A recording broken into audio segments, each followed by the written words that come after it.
মনে হচ্ছে যে দায়িত্বগুলো পালন না করলে আমি অপরাধী। আসলে মাননীয় প্রধানমন্ত্রী যখন দায়িত্ব দিয়েছেন, দায়িত্ব তো পালন করতেই হবে নিষ্ঠার সাথে। ফিল্ম আর্কাইভে আমার অভিজ্ঞতাটা কম হলেও, মানে বাংলাদেশ ফিল্ম আর্কাইভে আমার কিছু অভিজ্ঞতা আছে। আমি যখন বিবিসিতে ছিলাম, আমাদের এবং মন্ত্রী মহোদয়ের বিবিসিতে যেভাবে বক্তব্য ফিল্ম শুনেন। আর্কাইভ করা হয়, নট অনলি ফিল্ম এবং বিভিন্ন রকম প্রামাণ্যচিত্র বা আমাদের ডকুমেন্টারিজ, এখানে এসে আমি যখন আজকে ফিল্ম আর্কাইভ ঘুরে দেখলাম, অনেক পার্থক্য বোঝা গেল। অফকোর্স আমাদের দেশ গরিব দেশ, আমাদের ফান্ডিং কম, এবং জাহিদুর রহমান সাহেব যথার্থ যেভাবে বলে গেছেন যে যেখানেই বসেন মনে হয় ওখানেই আমাদের আসলে অর্থাভাব বা ওখানেই আমাদের কিছু ইনভেস্ট করা দরকার। এই মন্ত্রণালয়ে বসার পরে আমার তাই মনে হয়েছে। ফিল্ম আর্কাইভের সাথে যখন বসে মনে হয় না এখানে ইনভেস্ট করা দরকার। বিএফডিসি এমডি আছেন, ওনার সাথে যখন বসি মনে হয় না বিএফডিসিতে ইনভেস্ট করা দরকার।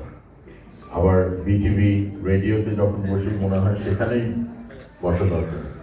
সেদিন আমরা গেলাম বিসিটিআই, মনে হলো না সেখানেও ইনভেস্ট করা দরকার। আসলে আমাদের সব মিলে আমার যেটা মনে হয়েছে, প্রপার ইউটিলাইজেশন অফ রিসোর্সেস হয়নি, এবং proper people were not in the proper place. আমার এটা মনে হয়েছে। I could be wrong, but আমাদের এই জিনিসটা নিয়ে কাজ করতে হবে।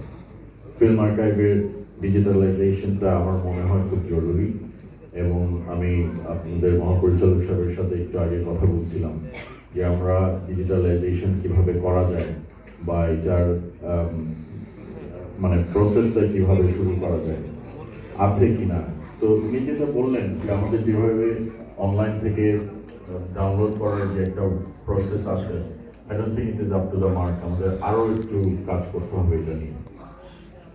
একজন বললেন যে জার্মান বার্লিন থেকে একজন কয়েক শত ক্যাসেট এবং ফিল্ম আমাদেরকে ডোনেট করতে চাচ্ছে।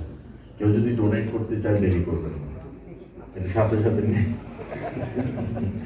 নিয়ে নেবেন, এবং এটার জন্য কোনো অনুষ্ঠান বা এর জন্য ওয়েট করার প্রয়োজন আছে বলে আমি মনে করি না। এবং ওগুলো আর্কাইভ কিভাবে করা যায়, কিভাবে রাখা যায়, ওইটাও যদি তারা হেল্প করতে চায় সেটাও একদম সাথে সাথে রাজি হয়ে যাবে।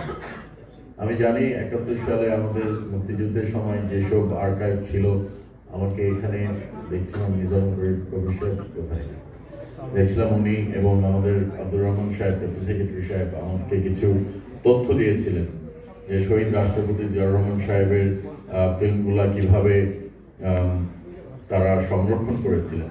আমরা সেই